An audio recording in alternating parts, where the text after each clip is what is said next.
พระเรียเจ้าสี่คู่แปดจำพวกอันเป็นทรงเนื้อนาบุญของโลก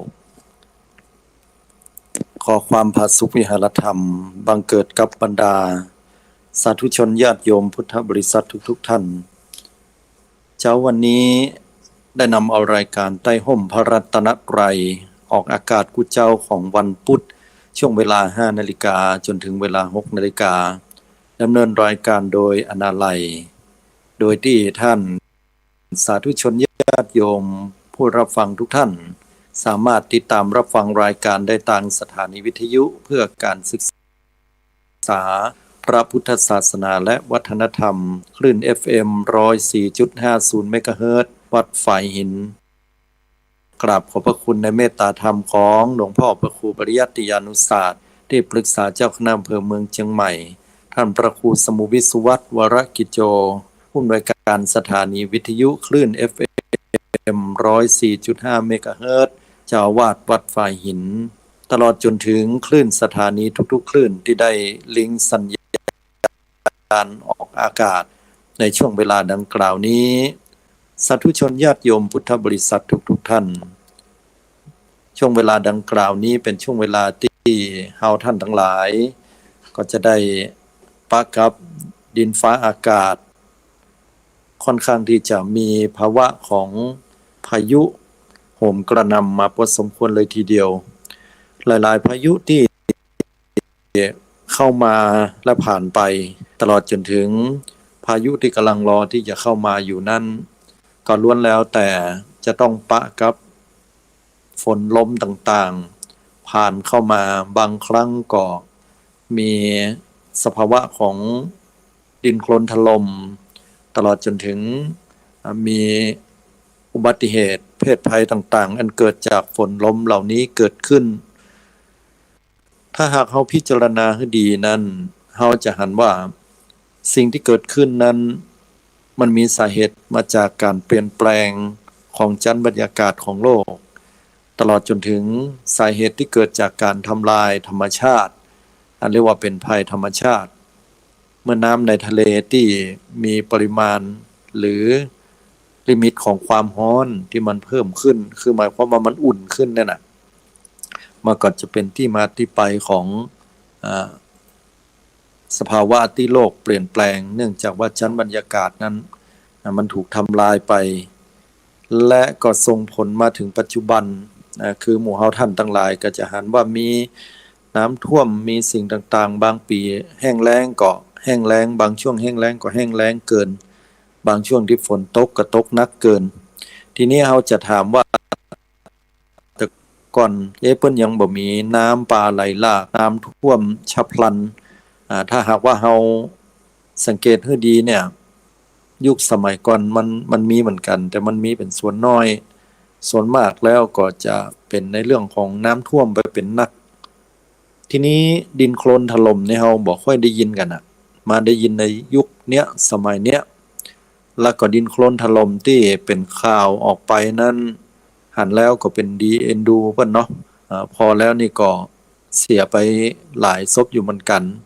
ก็แสดงความเสียใจตัวบางบ้านเปิ้นก็อยู่ดีกินได้พอหันแห่งกำบ้านก็ถูกสไลด์ไปด้วยดินที่มันถล่มบางครั้งก็นอนรับอยู่แต่ยังบ่ฮู้เนื้อฮู้ตัวหยังก็กลายเป็นมัจจุราชนั้นปาไปเห็นละบางคนติดอยู่ตรงพื้นพุ่นโชคดีก็รอดชีวิตมาแต่ก็บาดเจ็บสาหัสเหมือนกับที่ข่าวเพิ่นได้ลงไปก็เป็นที่น่าเสียใจตัวมรสุมแห่งสิ่งเหล่านั้นเนี่ย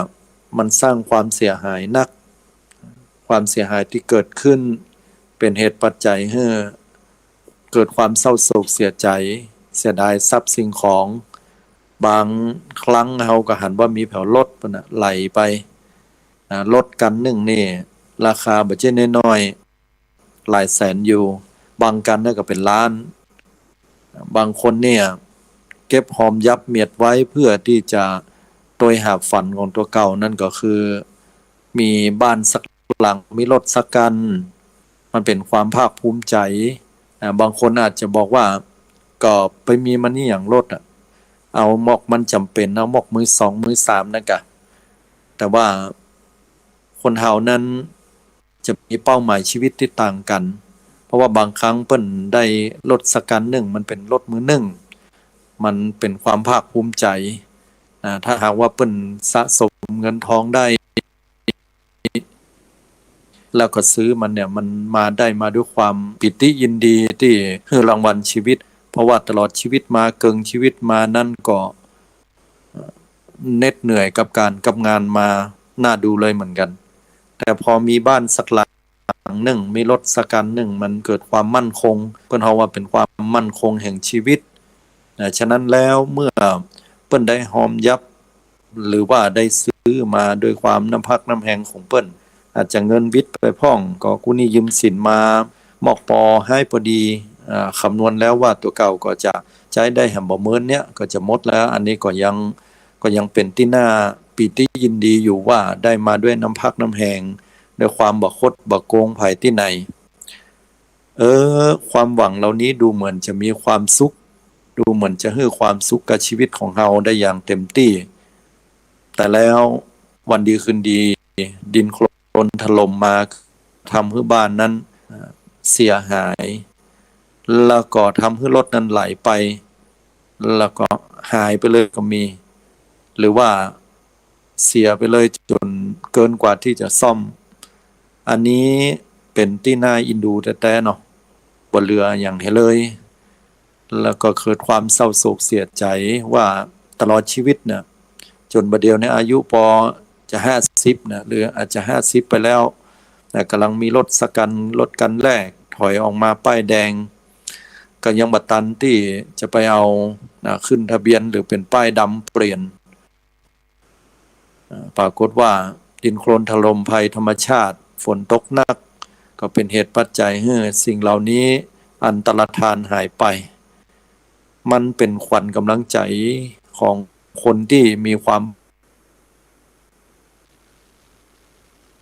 พยายามต่อสู้ชีวิตสุดท้ายแล้วก็บ่เหลืออย่างคิดว่าตัวเก่านั้นจะต้องหมดเนื้อประดาตัวแน่ๆแล้วก็บ่อยากจะต่อสู้ต่อไปเป็นเหตุเป็นปัจจัยของคำว่าโรคซึมเศร้าเข้ามาแทนก็อยากจะให้กำลังใจปลอบใจแก่ผู้ที่เปิ้นได้ประสบปัญหาชีวิตนะวันเวลาผ่านมาเรื่อยๆสักวันหนึ่งก็จะผ่านพ้นสิ่งเหล่านี้ไปวันที่เฮาโดนดินโคลนถล่มน้ำมันตกลงมาโดยที่เฮานั้นก็บ่ได้คิดบ่ได้ฝันบ่ได้เป็นฝีไม้ลายมือของเฮาที่ไปเอาระเบิดไปให้มันระเบิดแล้วตกลงมาอีน่ะแต่ว่ามันเป็นภัยธรรมชาติเมื่อมันเกิดขึ้นแล้วเนี่ยเฮาก็ต้องตั้งสติให้ดีและจากนั้นก็พยายามพิจารณาให้หันว่ามันเป็นช่วงเวลาที่เฮาจะต้องได้รับสิ่งเหล่านี้ถ้าเป็นคำสอนของพระพุทธเจ้าก็คือเหล่าสัตว์มีกรรมเป็นของตัวเองมีกรรมเป็นของตัวเก่าก็กึดเหียอย่างอี้ว่าชาติที่แล้วเฮาก็คงจะไปสร้างวิบากกรรมอันใดหนึ่งเป็นเหตุเป็นปัจจัยให้บ้านหอเฮือนเปิ้นหรือว่าเหล่าสัตว์เหล่านั้นเนี่ยต้องแตกต้องแยกไปเฮาอาจจะไปทำสิ่งใดสิ่งหนึ่งที่เป็นเหตุปัจจัยให้เปิ้นต้องได้เสียใจหรือสิ้นไปซึ่งทรัพย์สินเงินทองเหล่านี้ของใจต่างเราก็ต้องได้รับเป็นมรดกตกทอดเมื่อเราตั้งสติได้แล้วก็คิดว่าเมื่อพายุมันผ่านพ้นไปเนี่ยเมื่อสายฝนที่โหมกระหน่ำผ่านมาแล้วเมื่อมันผ่านไปฟ้าหลังฝนย่อมดีเสมอชีวิตณวันนี้ที่ท่านทั้งหลายได้พบบอกว่าจะเป็นดินโคลนถล่มน้ำท่วมหรือว่าปัญหาชีวิตอื่นๆที่ถาโถมเข้ามานั้นก็อยากจะเป็นกำลังใจและนำเอาหลักธรรมคำสอนพุทธเจ้าให้ได้เป็นกำลังใจใคร่ครวญพิจารณาฟ้าหลังฝนย่อมดีเสมอญาติโยมสาธุชนทั้งหลายแม้ว่าปัญหาอุปสรรคต่างๆที่เข้ามานั้นเมื่อเราได้ผ่านพ้นไปมันจะเสริมความแกร่งแห่งชีวิตจิตใจของเรามนุษย์คนเฮานั้นถ้าหากว่าบ่ถูกอันหยังกระทบกระทั่งหรือบ่มีสิ่งใดที่จะเข้ามาทดสอบจิตใจหรือเป็นเหตุปัจจัยให้เฮานั้นได้ผ่านพ้นสิ่งเหล่านี้ ได้ฝึกฝนอบรมเนี่ยมันก็จะทำให้เฮาบ่แข็งแกร่งนะบ่แข็งแกร่งเมื่อเฮาผ่านสิ่งเหล่านี้ไปได้เนี่ยจิตใจของเฮาจะมีความแข็งแกร่งอดทนปัญหาอุปสรรคใดเกิดขึ้นเฮาก็จะผ่านพ้นไปได้ด้วยกำลังใจที่ดีว่าปัญหาอุปสรรคเนี่ยมันหนักที่สุดนะเมื่อเนี่ยบัดเท่าใดเฮาจะหันผู้สูงวัยบางท่านบางคนที่เปิ้นบ่ได้อีนังขังคอกันยังหรือว่าบ่ได้มีความเดือดเนื้อร้อนใจว่าเรื่องหนึ่งได้ยินมานะว่าไอ้ล่านี่มันสอบบ่ผ่านนะมันสอบบ่ผ่านมันตุกใจนั่งให้โง่ๆพุ่นน่ะนะอินดูมันก็อินดูนะคนเฒ่าคนนั้นก็อมยิ้มไอ้เหี้ยว่าเป็นอย่างฮะจังบัดเตอะสอบบ่ผ่านก็ได้ก็ลงสอบใหม่นะสอบแก้ตัวก็คิดเห็นว่าเฮาอ่านหนังสือน้อยไปหน่อยก็ถ้าเฮาสอบได้อีหลอเฮาจะว่าได้ก็แสดงว่าเป็นรางวัลชีวิตที่เฮาขยันเปิ้นก็จะว่ายะก็บ่ได้เดือดร้อนวุ่นวายว่าอย่างสอบบ่ได้ครูสอนบ่ดีก็ว่ามันเป็นคนขี้ค้านมันอ่านหนังสือบ่แต้นะมันบ่ได้ไปติวหรือว่าไปเรียนพิเศษนะบ่ได้ไปเรียนพิเศษที่ไหนมมันมันถึงสอบบ่ได้นะมันแอวดีมันบ่รับบ่นอนหนวกก็พอมือถือเต็กอยู่ก็คอมหะเนาะอีน่ะเล่นก็เกมเพิ่นจะบอกว่าอย่างนี้นะฮะเพราะว่าคนที่ช่ำชองชีวิตที่ผ่านร้อนผ่านหนาวผ่านปัญหาอุปสรรคต่างๆมันนักต่อนักแล้วย่อมบ่หวั่นไหวต่อสิ่งเหล่านั้นเนี่ยเมื่อเฮาท่านทั้งหลายประสบปัญหาสิ่งต่างๆเหล่านี้แล้วนะฮะท่านทั้งหลายต้องตั้งสติต้องผ่านพ้นไปแก้ไขปัญหาด้วยสติปัญญาจะไปใจอารมณ์ว่าลูกว่าหลานว่าเต้าหรือไปใจอารมณ์โตดนั้นโตดนี้นะสิ่งต่างๆที่มันเข้ามาเพราะว่าจะดินโทนถล่มนะโตดพายุแจ้งดามันบ่เป็นประโยชนะอันใดเลยสิ่งที่เราจะต้องแก้ไขลองกลับมามองปัญหาแต่ว่ามันคืออะไรอย่างที่สำคัญที่สุดนะพุทธเจ้าเพิ่นได้สอนให้เฮาได้ปิกปอกมาดูปัญหาที่ตัวของเฮาคือพอที่กายที่จิตของเฮาที่นี่เพราะว่าวันเวลาเนี่ยศรัทธาญาติโยมมันผ่านพ้นไปเรื่อยๆคนทุกคนนั้นนะเกิดมาแล้วนะณวันหนึ่งเขาก็จะต้องไปสู่ความตายเหมือนกันวันเวลาที่เหลืออยู่นั้นสำคัญที่สุดเพราะว่าวันเวลาที่เหลืออยู่นั้นคือปัจจุบันคือของแท้อดีตนั้นผ่านมาแล้วผิดพลาดหรือสมหวังสมบูรณ์บ่มีผิดพลาดอันใด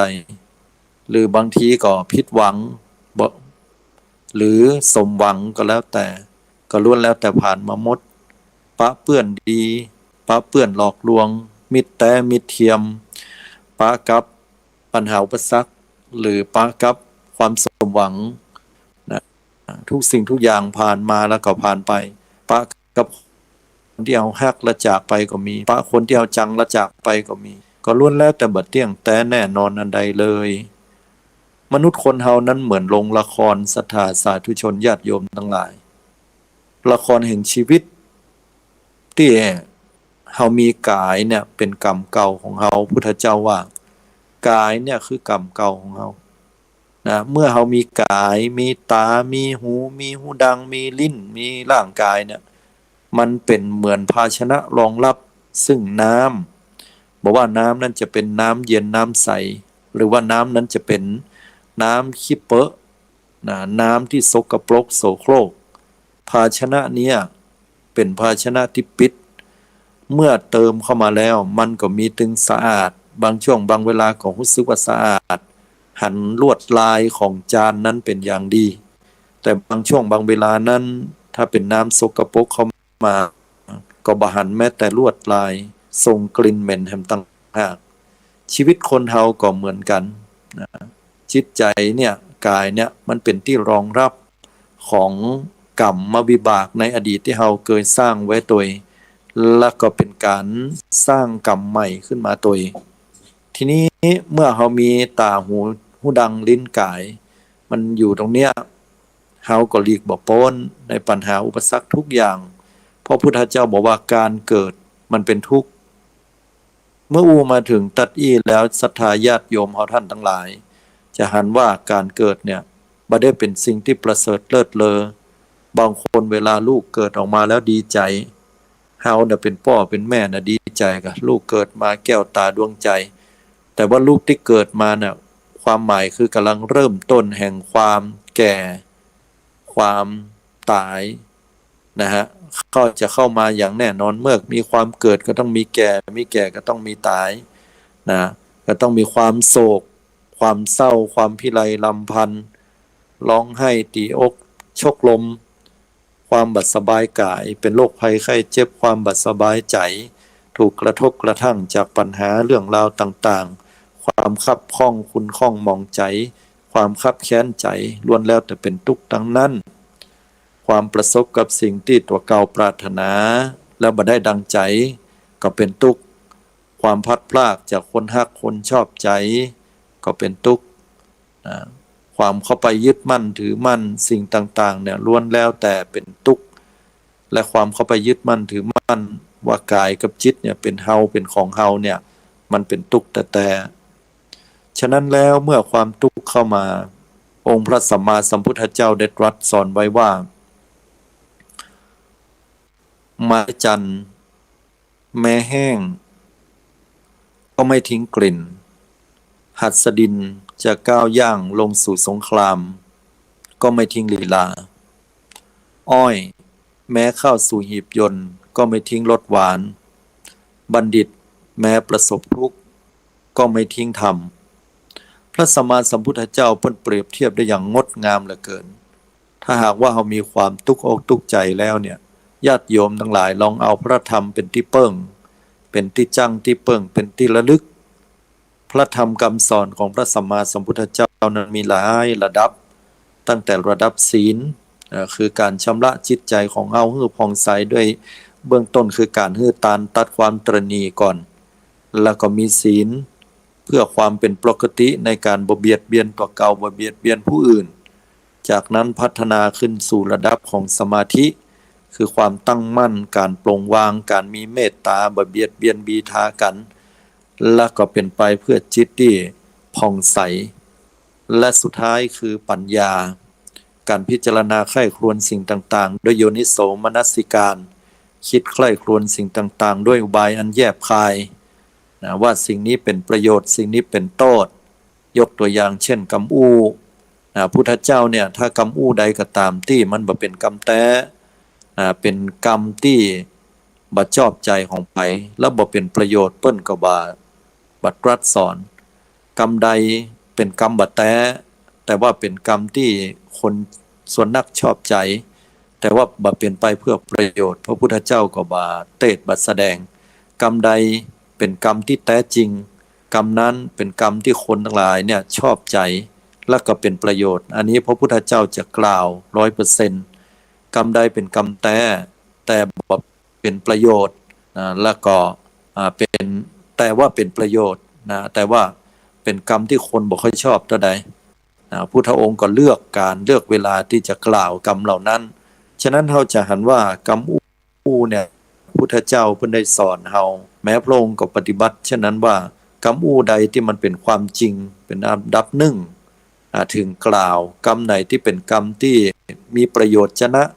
กล่าวไปแล้วเป็นประโยชน์บ่มีโทษเพิ่นก็จะกล่าวคำนั้นถ้าหากว่ากรรมนั้นเป็นกรรมที่ถูกต้องดีงามอันนี้เพิ่นกล่าวแต่ถ้ากรรมไหนที่บ่ถูกต้องบ่ดีงามก็เว้นอันไหนที่เป็นกรรมที่ชอบใจนะถ้าหากว่ากรรมนั้นบ่ถูกต้องเพิ่นก็บ่กล่าวแต่กรรมไหนที่ชอบใจถ้าหากว่านั้นบ่ถูกต้องก็ต้องเลือกการเวลาในการกล่าวอันนี้เป็นต้นฉะนั้นศรัทธาญาติโยมทั้งหลายกรรมอู้นั้นถือว่าเป็นเรื่องของสัมมาวาจาในอริยมรรคมีองค์8พูดเท็จพูดส่อเสียดพูดคำหยาบพูดเพ้อเจ้อ4ประการนี้เขาก็ต้องเว้นไปอันนี้เป็นต้นดังยกตัวอย่างมานี้ทีนี้ท่านทั้งหลายเวลาเขาประสบกับความทุกข์ต่างๆชีวิตของเขานี่มันมีแต่ความไขว้เขวถ้าเขาย้อนไปอย่างที่อาตมาอู้ได้ตะกี้ว่าชีวิตมันเหมือนละครเพราะว่าเขามาด้วยแรงดันแห่งกรรมคือร่างกายนี่คือกรรมเก่า ส่วนจิตใจนั่นเป็นสภาวะที่เราต้องรับรู้เรื่องต่างๆและสร้างกรรมใหม่กรรมใหม่มันคืออย่างญาติโยมกรรมใหม่ก็คือมันอาศัยกรรมเก่าและสร้างเป็นกรรมใหม่อย่างอาตมาบอกตะกี้ว่ากรรมเก่าที่พุทธเจ้าได้ตรัสสอนไว้ว่าคือร่างกายนี้อันได้แก่ตาหูดังลิ้นกายตานี่คือกรรมเก่าแล้วก็ไปสัมผัสกับรูปพี่เนาะตาเนี่ยสัตตามันหันเนี่ยหันก็คือรูปทางตาที่เรียกว่ารูปทางตาตาเฮาดีเนี่ยเนาะตาเฮาบ่ได้บอดตาเฮาบ่ได้ฟังหันชัดเจนเมื่อตาไปหันรูปนะพอสัตตาหันเขาปุ๊บเนี่ยอันนี้เปิ้นฮ้องว่าภพเกิดขึ้นแล้วพอภพเกิดขึ้นแล้วปรากฏว่ามันปรุงแต่งขึ้นมามันหันแล้วมันเกิดความชอบใจบ่ชอบใจยินดีบ่ยินดีมันกึดต่ออันนี้เรียกว่าชาติแต่พอกึดไปขึ้นมานักเข้าเกิดความบ่ชอบบ่ยินดีบ่พอใจขึ้นมาเอาละทุกขเวทนาเกิดขึ้นแล้วอันนี้ชรามรณะโศกะเนี่ยตัวโศกะความโศกความพิไรลำพันธ์ความบ่ชอบอกชอบใจเกิดขึ้นนี่คือหลักแห่งปฏิจจสมุปบาทว่าอิมัสสมิงสติอีทางโหติเมื่อสิ่งนี้มีสิ่งนี้ย่อมมีเมื่อใดก็ตามที่เฮาสัตตาหันสิ่งนี้ย่อมมีก็คือตัณหาเกิดขึ้นละแม่งก่อญาติโยมตัณหาแค่ได้อย่างตาเฮาพอออกไปเนี่ยหันเสื้อผืนหนึ่งจัดงามเนี่ยแค่ได้ในโลภะเกิดละเนี่ยตาหันก็ตัณหาเมื่อมีตาเนี่ยก็ต้องมีความอยากเกิดขึ้นละหันวะเนี่ยเปิ้นเฮาวันนี้สารณะเหตุปัจจัยที่เกิดขึ้นสิ่งเหล่านี้เพราะกรรมใหม่ตัวนี้เลยคือกรรมใหม่ญาติโยมที่เราสร้างใหม่ละเมื่อใดที่ตากระทบรูปที่เราหันนะเป็นการสร้างกรรมใหม่ถ้าเรามีใจผูกพันยินดีพอใจไว้กับเรื่องราวเหล่านั้นหรือสิ่งเหล่านั้นหูก็เหมือนกันหูคนเราเนี่ยมีไว้สำหรับฟังสัพพะเท้าบักกันกลองฟังสัพพะเรื่องสัพพะราวเรื่องแตกาบะแตกายิ่งปัจจุบันก็ยิ่งมีนัก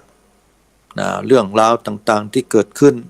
หูของเขาก็ต้องรู้จักที่จะสดับรับฟังสิ่งที่ดีๆเปิ้นเลยเอาตุ้มหูเนี่ยมาใส่ไว้หูเป็นสัญลักษณ์บ่ใช่ความงามแต่เป็นเครื่องบ่งบอกไว้ว่าหูเนี่ยเฮาบ่ได้ญาณอย่างพระพุทธเจ้าเปิ้นเวลาเฮาไปพอในวิหารเนาะพระเจ้าในวิหารเนี่ยหูเปิ้นยาวความหมายของเปิ้นเป็นปุคลาธิฐานเปรียบเทียบให้กับหมู่เฮาเจ้าพุทธว่าเวลาเฮาฟังอะไรอย่างก็แล้วแต่รับข่าวสารอย่างเนี้ยเฮาต้องเป็นคนที่บ่หูเบาเป็นคนที่หนักแน่นใจโยนิโสมนสิการใคร่ครวญพิจารณาสิ่งต่างๆด้วยอุบายอันแยบคายและก็เมื่อหูกระทบเสียงหูกระทบเสียงนั้นเมื่อเฮาได้ยินแล้วปุ๊บเนี่ยนั่นดับภพเกิดขึ้นต่อเฮาละเฮาจะละอย่างใดเมื่อเฮามันได้ยินบ่เป็นอย่างแต่ว่าพอมันเริ่มรู้ความหมายละอนาภพเกิดขึ้นละเริ่มรู้ความหมายละแล้วเฮาเพลินอยู่กับสิ่งเหล่านั้นม่วนฟังแล้วม่วนไปเปิ้นชมเฮาอันนี้ก็เป็นโลภะถ้าหากว่าเปิ้นด่าเฮาเป็นโทสะบ่ชอบให้เหมาะอันแรกชอบอันแรกบ่ชอบเวลาเปิ้นว่าอย่างมาเฉยแบบบ่ได้มีสติปัญญาฟังพอแล้วบ่ฮู้เรื่องฮู้ราวก็เป็นโมหะส่วนนักแล้วก็ลงไปตามกรรมนั้นเวลาเปิ้นว่าอันใดก็เอาอันนั้นคำว่าเฉยนี่บ่ได้หมายความว่าเฉยอย่างมีสติปัญญาแต่เฉยอย่างมีสติปัญญาแล้วปลงวางลงได้เหมือนกับที่อาตมาอุปมาครั้งแรกว่าผู้สูงวัยบางท่านเนี่ยเปิ้นได้ฮู้ว่าหลานเปิ้นสอบบ่ผ่านเปิ้นก็วางเฉยลงด้วยความเข้าใจอย่างแท้จริงพอผ่านมาแล้วด้วยสิ่งต่างๆผ่านมาแล้วด้วยสติปัญญาว่ามันก็เป็นเรื่องธรรมดาอันนี้แหละเปิ้นเฮาว่าเฉยอย่างมีปัญญาแต่ถ้าเฉยอย่างเปิ้นบอกไว้ว่าเฉยโง่ก็คือเปิ้นอู้อย่างมาบ่ฮู้เรื่องงูราวบ่ฮู้จักพิจารณาตามกรรมนั้นแล้วก็ไหลไปตามกระแสสิ่งเหล่านั้นอันนี้ก็เป็นสิ่งที่เฮาขาดกันไปเฮาจะต้องฟังแล้วเฮาก็จะต้องพิจารณามันก็จะเป็นเหตุเป็นปัจจัยให้ผัสสะของเฮาเมื่อสิ่งนี้เกิดขึ้น นะสิ่งนี้ก็ย่อมเกิดขึ้นเนาะองค์สิ่งต่างๆมันเป็นอย่างนี้เมื่อเกิดการได้ยินก็จะต้องมีความเพลินเกิดขึ้นนะเมื่อสิ่งนี้มีสิ่งนี้ย่อมมีนะพุทธเจ้าได้ตรัสไว้ทีนี้ศรัทธาญาติโยมทั้งหลายบอกว่าจะเป็นหูดังบอกว่าจะเป็นลิ้นบอกว่าจะเป็นกายก็เหมือนกันนั่นนะมีผัสสะต่างหูดังมีได้กลิ่นหอมก็ชอบกลิ่นบ่หอมก็บ่ชอบต่างลิ้นได้รสชาติอันอร่อยล้ำก็ชอบอันที่มันขมหรือว่ามันจืดมันจางบ่ล้ำก็บ่ชอบต่างกายบางครั้งก็ชอบความเย็นบางครั้งก็ชอบความร้อนบางครั้งก็ชอบอุ่นนะเขาถึงบ่แปลกใจว่าทำไมมีอันนิทานเรื่องเล่านั่นนะว่าสามเณรนะสามเณรจะต้องลุกแต่เจ้าแล้วก็ไปซ้อไม้ซ้อหลัวแล้วมาดังไฟให้ตุลุงบอกให้เอากาน้ำนะไปต้มน้ำเอาต้มน้ำเรียบร้อยแล้วตุลุงก็ชงกาแฟนะชงกาแฟหรือว่าชงน้ำขิงน้ำฮ้อนเนี่ยนะสมัยก่อนก็ต้มน้ำยาโดยอีเนาะเสร็จแล้วปุ๊บก็ถอกลงใส่แก้วถอกลงใส่แก้วปุ๊บจะกินเลยมันก็ฮ้อนนะตุลุงก็เลยเป่าอยู่หั่นเป่าจนมันกินได้ฉันได้เนนมันก็มานั่งพอตุลุงแล้วก็มาคิดใจว่าตุลุงก็ตุลุงเวลากินตุลุงก็บ่สิกินฮ้อนเนาะมันก็จะลวกปากจะได้ว่าตุลุงถึงอย่างต้มน้ำนี่หยังบ่ต้มก็ได้ก็พอต้มแล้วผมก็เป็นการมาต้มพอต้มเสร็จมันฮ้อนตุลุงก็ให้มันเย็นย่าให้มันเย็นอยู่ดีถึงจะกินก็ตุลุงอย่ามากินเย็นๆอันน่ะ ความซื่อของละอ่อนเนาะเพราะนั้นเขาจะหันว่าเนี่ยสัมผัสนะถ้าเฮาพอแล้วเนี่ยสัมผัสคือบางครั้งคนเฮาก็ต้องการความร้อนเพราะว่าความร้อนนั้นมันร้อนล้ำไปมันกินบ่ได้หรอกแต่ว่าเป่าให้มันมอกปออุ่นปออยู่ระดับที่เฮาบริโภคบ่ลวกปากลวกคอลวกลิ้นกินเข้าไปเนี่ยมันเกิดความจุ่มเนื้อเย็นใจมันก็เป็นโอสถอย่างหนึ่งหรอกเข้าสู่ร่างกายน้ำร้อนเนี่ยล้างลำไส้นะล้างสิ่งสกปรกในลำไส้ใหญ่ลำไส้น้อยพร้อมที่จะถ่ายนักถ่ายเบาในวันเนี้ยก็เหมือนรถนั่นกะนะถ้าเขามีการล้างเครื่องแอร์พ่องมีการนำเอาน้ำมันนะที่น้ำมันเครื่องนะหรือว่าน้ำมันที่ดีๆเนี่ยเข้าไปมันก็จะมีผลของการทำงานระบบเครื่องมันดีขึ้นอันนี้ก็เหมือนกันบางครั้งเขาก็อาจจะต้องการความเย็นก็ได้สัมผัสความเย็นก็ได้ยกตัวอย่างว่าฮ้อนใจบดีบางคนก็กลัวเป็นโรคสโตรกนะหรือเป็นโรคที่เกิดขึ้นในปัจจุบันเป็นลมแดดก็ลบเข้าไปอยู่ในห้องแอร์พ่องหรือเปิดพัดลมนี่นะคือร่างกายมันเย็นพ่องเนี่ยก็สัมผัสอย่างเงี้ยเมื่อสัมผัสแล้วมันก็เป็นธรรมดาที่คนเฮาจะพอสัมผัสแล้วเกิดความเพลินความชอบใจมันอันนี้ก็เรียกว่าภพเกิดขึ้นภพเกิดขึ้นและความเพลินเหล่านั้นที่เกิดขึ้นมันเมินสบายเย็นสบายพอใจสิ่งเหล่านั้นคาดการพิจารณาไปก็เป็นชาติเป็นชราเป็นมรณะอย่างพอเวลาไฟดับขึ้นมายุงละทีเนี้ยฮ้อนแตกฮ้อนแต่นเหงื่อออกเหงื่อฟุ้งกระเดือดร้อนวุ่นวายนะบ่มีภัยที่จะบ่เดือดร้อนเนาะถ้าหากว่าเฮาประกอบด้วยปัญญาก็บอกมันดับไปก็เพราะฝนฟ้าบ่เดียวมันตกมีพายุเดี๋ยวเขาก็จะต้องมาแปลงไฟหำกำพอแปลงไฟจ้าก็เดือดร้อนกันนะครับ อันนี้ก็จะเป็นเหตุเป็นปัจจัยนะว่ามันเป็นทุกข์แต่ถ้าเราพิจารณาตามที่พุทธองค์ได้ทรงตรัสสอนเนี่ยมันบ่เหนือไปกว่าธรรมะของพระองค์ท่านเลยแต่เลยญาติโยมทุกสิ่งทุกอย่างในชีวิตของเราปัจจุบันเนี่ยมันเป็นเรื่องของธรรมะเป็นเรื่องของธรรมชาติเป็นเรื่องของความโลภโกรธหลงถ้าเรานำเอาธรรมคำสอนที่พุทธเจ้าได้สอนไว้มาใส่จิตใส่ใจบางครั้งบางเตื้อถ้าท่านทั้งหลายมีปัญหาชีวิตกับฟังธรรมแบบเนี้ยนะหรือบางครั้งก็หาโอกาสเปิดที่ YouTube ก็ได้ครูบาอาจารย์ที่สอนธรรมะมีเปเลอเปเตอนะเขามีความทุกข์เรื่องอะไรยังเปิ้นก็จะสอนเฮาว่าถ้าเวลาเขาสงสัยเรื่องของการฮื้อต้านเขาก็ฟังพอพิมพ์เข้าไปการให้ทานรักษาศีลเปิ้นก็บอกหมดเวลาเขาบ่สบาย ใจถูกผู้อื่นนินทาว่าร้ายพิมพ์เข้าไปมันก็จะมีถึงนักจิตวิทยามีถึงพระสงฆ์องค์เจ้าและญาติโยมผู้ทรงธรรมเหล่านั้นก็ล้วนแล้วแต่แนะนำเขาได้บางครั้งก็โดนกันแกล้งในที่ทำงานหรือว่าอยากจะประสบความสำเร็จในชีวิตจะต้องอาศัยหลักธรรมใดหรือว่าบทใดจะมีนักจิตวิทยาตัวมีนักพูดนักที่เพิ่นเป็นผู้ที่มีความชำนิชำนาญในเรื่องเหล่านี้มาให้ความรู้ก็ถ้าใจซื้อให้เป็นประโยชน์อันนี้ก็เป็นภัสสะที่ดีไปครับดังนั้นศรัทธาญาติโยมเอาท่านทั้งหลายความทุกข์ที่มันเกิดขึ้นนะเพราะว่าเรื่องราวปัญหาอื่นใดในชีวิตให้ตั้งสติไว้ให้ดีก็ให้พิจารณาฟ้าหลังฝนมันจะดีเสมอนะฮะวันนี้เราอาจจะต้องประสบกับปัญหามากมายในชีวิตบ่เหลืออย่างแล้วในทรัพย์สินเงินทองวันที่เราต้องโดนแผ่นดินดินโคลนถล่มหรือว่าน้ำท่วมปัดป่าเอาคนหักเนี่ยต่อหน้าต่อตาไปสุดแสนยากที่จะทำใจได้เป็นภาพติดตาอยู่ตลอดหรือบางครั้งก็สอบบ่ผ่านบางคนลูกหลานสอบบ่ผ่านก็เหมือนกับทั้งชีวิตเนี่ยมันจะไปจบที่หั่นเนี่ยละเอ็นเข้าบ่ได้สอบเข้ามหาลัยบ่ได้อายเปื้อนหรือว่าเปื้อนอย่างได้เฮาอย่างบ่ได้เกิดการเปรียบเทียบเป็นมานะความเปรียบเทียบสำคัญตัวไปแฮมเนี่ยก็เกิดเป็นเหตุเป็นปัจจัยแห่งความทุกข์ตั้งสติแล้วก็ให้พิจารณาธรรมก็ให้แก้ไขกันไปมันบ่มีฟ้าบ่มีฝนบ่มีพายุตลอดปีตลอดแล้งหรอกญาติโยมมันเป็นไปบ่ได้มันจะต้องมีวันจบมันจะต้องมีวันยั้งนะตามธรรมชาติของมันทุกสิ่งทุกอย่างนั้นก็เหมือนกันแม้แต่ปัญหามันเกิดขึ้นแล้วเนี่ยมันก็จะต้องผ่านพ้นไปนะมันก็เปรียบเหมือนพายุมันบ่มีอย่างจีรังยั่งยืนแม้ความสุขความสมหวังเอาว่าเราฮักคนคนนี้ฮักพ่อฮักแม่ฮักพี่ฮักน้องฮักแฟนของเรา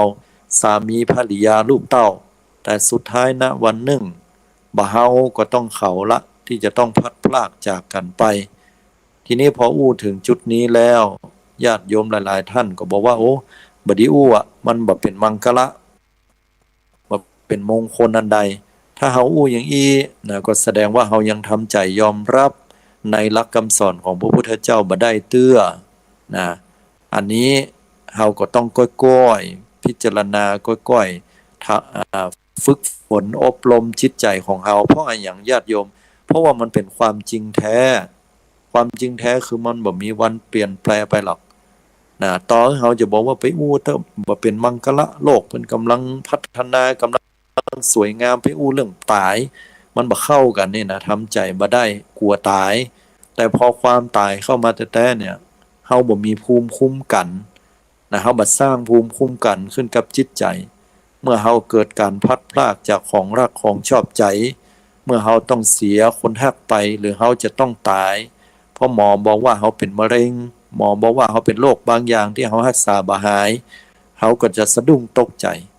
แล้วเฮาจะทำใจบ่ได้แต่เมื่อใดก็ตามที่เฮาฝึกไว้พิจารณาถึงความตายเป็นเรื่องปกติ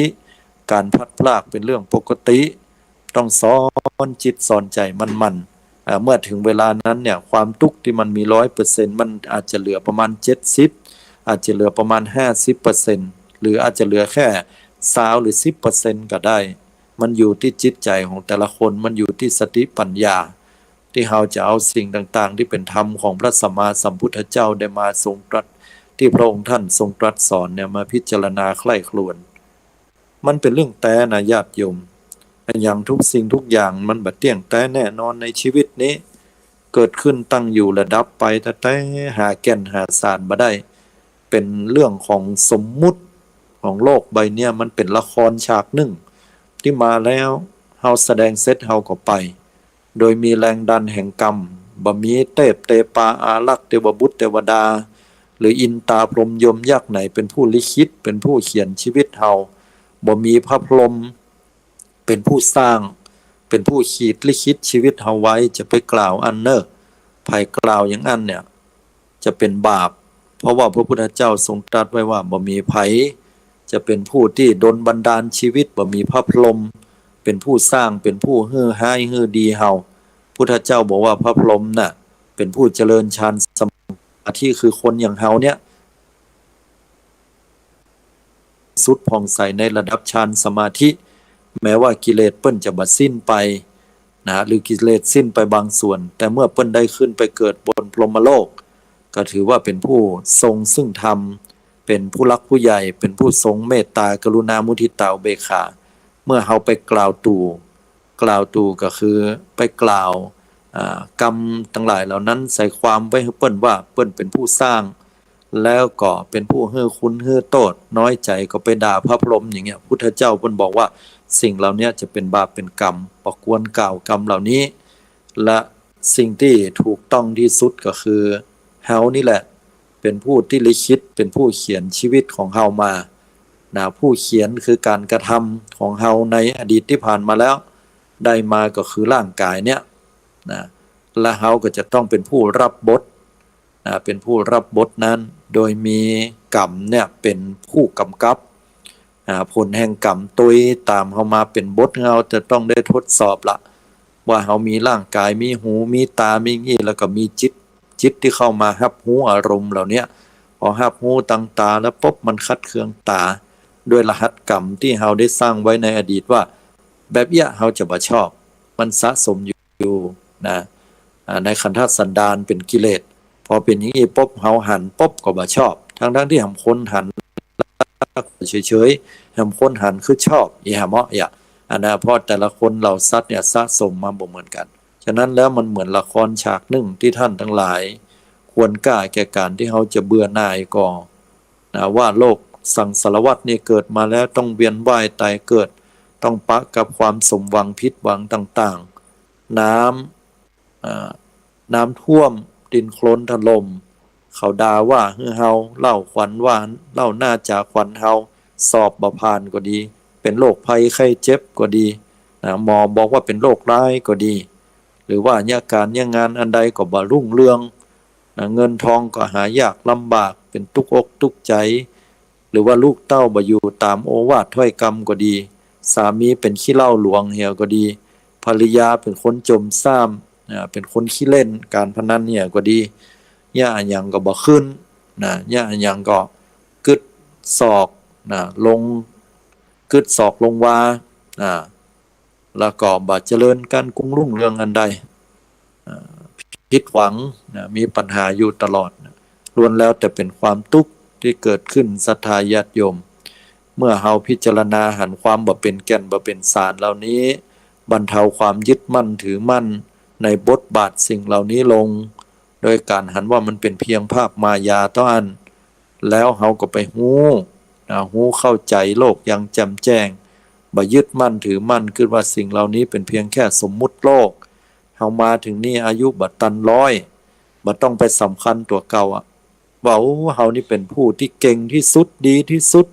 คนอื่นจะต้องยกย่องสรรเสริญจะต้องให้ความสำคัญกับเฮาคิดไปเองมากมายคิดเป็นนักล้ำแต่ที่จริงแล้วบางเรื่องบางราวของเรื่องเฮาแล้วเขาอาจจะบ่ได้สนใจใยดีอย่างนักหนาขนาดนั้นแม้ที่สุดเมื่อเฮาตายไปแล้วเนี่ยเอาเถอะไผจะมาอู้ถึงเฮานะแฮมบ่เหมือนมานานเขาก็ลืมเฮาแล้วมันก็ลูกเต้าเหล่าหลานเนี่ยลองเอารูปไปเนาะถ้าบ่มีรูปเนี่ยอดสำลืมเว้ยต่อคือมีรูปเอาไปห้อยไว้เวลาลูกหลานสงสัยก็จะสงสัยว่านั่นไผนั่นปู่ย่าตายายเฮาพ่ออุ้ยแม่มอนเฮาเนี่ยเพิ่นก็ตึกมาอันนั้นเนี่ยมันจะมานั่งให้หากึดหาอย่างนั้นเนี่ยยิ่งบ่ฮู้จักเฮามันบ่มีทางที่จะไปให้กึดหาอย่างนั้นล่ะเฮาก็ถูกลืมไปละบ่เหมือนมานานมันก็เอากล่องรูปทั้งหลายหมู่น่ะรูปภาพเฮาเหล่านั้นก็เอาไปไว้เฮ็ดที่สุดท้ายมันเข้ามันเป็นขี้ฝุ่นหลายปีดีดัก10 20 30ปีรุ่นหลานรุ่นเล่นมามันก็เอาไปลงถังขยะขว้างเนี่ยมันเพ่วบ้านมันก็บ่มีหยังแล้วเนี่ยญาติโยมจบเลยมีภัยฮู้จักเฮาละเพราะฉะนั้นแล้วเนี่ยเมื่อเฮาอยู่ปัจจุบันเนี่ยญาติโยมใช้ชีวิตของเฮาเนี่ยให้คุ้มค่าใช้ชีวิตของเฮาให้มีความสุขที่สุดทำในสิ่งที่บ่เบียดเบียนตัวเก่าบ่เบียดเบียนคนอื่นบ่ไปบุบหูตีตาไผ บ่ไปโกงเปิ้นบ่ไปฆ่าสัตว์ลักทรัพย์ประพฤติผิดในกามบ่เบียดเบียนบีทาเปิ้นบ่าไปชุร้ายหลอกลวงผู้อื่นบ่ไปอู้ส่อเสียดทำให้ผู้อื่นเปิ้นแตกแยกกันบ่ไปอู้กำหยาบคายด่าทอว่ากล่าวพิพาทผู้อื่นบ่ไปอู้กำเพ้อเจ้อไร้สาระหาประโยชน์ชนะบ่ได้นะบ่ไปโลภอยากได้ของเปิ้นบ่พยาบาทปองร้ายเปิ้นนะบ่มีการอาฆาตพยาบาทจองเวรวางสิ่งต่างๆลงเหล่านี้จิตใจเฮาก็สงบไปเป็น 80% พุละ90% พุ่นได้ซ้ำจากกล่าวถึงอย่างที่เฮาจะต้องทำปัจจุบันให้ดีพุทธเจ้าสอนให้เฮาละอารมณ์ความเพลินเนี่ยเวลาจิตมันหลงไปคิดสิ่งใดคนเฮามันเป็นกุคนนะญาติโยมทั้งหลายลองนั่งธรรมดาพอเหรอนั่งรับตาธรรมดาแล้วมาพอลมหายใจเข้าลมหายใจออกเนี่ยเอาเถอะกรรมเดียวนั่นน่ะมันก็ไปละนะบางคนบอกมันตึ้มไปไหนนะมันเป็นไปบ่ได้อะแสดงว่าสติบ่ตันธรรมชาติคนเฮาพอเวลาไปปุ๊บนั่งจะหู้ลมอย่างเดียวมันเป็นไปบ่ได้เพราะเพิ่นบอกว่าจิตเนี่ยมันเหมือนลิงอยู่บ่นิ่งเดี๋ยวก็โดดไปต้นนั้นก็เดี๋ยวก็โดดไปห้อยกิ่งนี้ข้ามไปก็ข้ามมาถ้าหากว่าเมื่อใดเฮาบ่ฝึกจิตของเฮาบ่เอาใจเนี่ยมาอยู่กับเสาหลักเสาเขื่อนปัญหาต่างๆมันจะเกิดขึ้นคือความว้าวุ่นใจจะแส่ไปจะส่อไปในเรื่องนั้นเรื่องนี้แล้วก็เกิดความวิตกกังวลมากมายและความวิตกกังวลเกิดขึ้นมันเป็นสุขหรือเป็นทุกข์ล่ะโยมมันก็เป็นทุกข์นั่นแหละเมื่อใดที่เฮาบ่อยากเป็นทุกข์คือความคิดมันดับลงแล้วเอาความรู้สึกตัวเนี่ยเอาจิตมาหูกายเอาสติเป็นตัวประคับประคองกำหนดหูระลึกหูเวลาลมหายใจเข้าหายใจออกอย่างที่อาตมาเคยบอกบ่อยครั้งเพราะพระพุทธองค์ได้ทรงตรัสสอนเรื่องนี้ให้กับหมู่เฮาใครควรทำแล้วก็เอาสิ่งเหล่านี้มาพิจารณาอยู่กับลมหายใจมั่นๆแล้วเฮาก็จะมีแต่ความผาสุกอยู่ในกับปัจจุบันเนี่ยถ้าปัจจุบันถามว่าเขาจะมีความสุขได้อย่างไรอาตมาว่าเอาคำสอนพุทธองค์นะที่เพิ่นบอกว่าเขาอยู่กับลมหายใจเข้าออกแม้พระพุทธเจ้าเนี่ยยังยกย่องเลยว่าเป็นวิหารธรรมเป็นธรรมเป็นอันเป็นเครื่องอยู่ของตถาคตคือพระพุทธเจ้าหมายความว่าถ้าพุทธองค์บ่ได้อู้กับไผบ่ได้ยะการบ่ได้นอนรับบ่ได้หยังเงี้ยเปิ้นจะทำอยู่2อย่าง1สาธยายปฏิจจสมุปบาทว่าสิ่งนี้เกิดขึ้นสิ่งนี้ย่อมเกิดขึ้นสิ่งนี้มีสิ่งนี้ย่อมมีสิ่งนี้ดับสิ่งนี้ย่อมดับอย่างนี้เป็นต้นปฏิจจสมุปบาทแต่ถ้าบ่ได้สาธยายในปฏิจจสมุปบาทคำสอนเหล่านั้นก็จะมากำหนดลมหายใจเข้าออกกำหนดทันทีแล้วก็บ่มีจิตที่จะฟุ้งไปกึดนักไปด้วยการที่จิตมันไปแอวใดๆเลยฉะนั้นเมื่อเฮาท่านทั้งหลายยังเป็นโลกียชนหรือว่าผู้ที่ยังบ่ใช่พระอริยเจ้าจันโสดาบันขึ้นไปอย่างเนี้ยเฮาก็พยายามวันละเล็กละน้อยหลายๆเตื้อก็ได้แล้วมันจะเป็นพลังเมื่อวันนี้ตอนเนี้ยอย่างเฮานั่งไปแล้วปุ๊บบ่มีไผอู้ตัวอย่างตัวก็ลองหายใจเข้าหายใจออกให้สักเตื้อ2เตื้อก็เปลี่ยนไปทำอย่างอื่นลกยาเรียบร้อยมันฮ้อนก็มานั่งที่เย็นๆกับกำหนดลมหายใจเบาๆวางมดกูเรื่องกูลาวกูสิ่งกูอย่างกำหนดแห่กรรมหนึ่งบางคนเนี่ยสงบระงับขนาดเลยนะจิตสงบเลย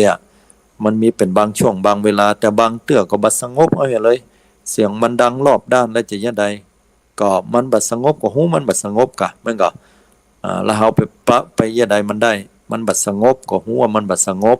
แต่บ่ใช่ว่าพอมันบัดสงบกูบ่เอาละกูขี้ค้านมันบัดสงบก็แสดงว่าเฮาไปยึดในความสงบแห่งละ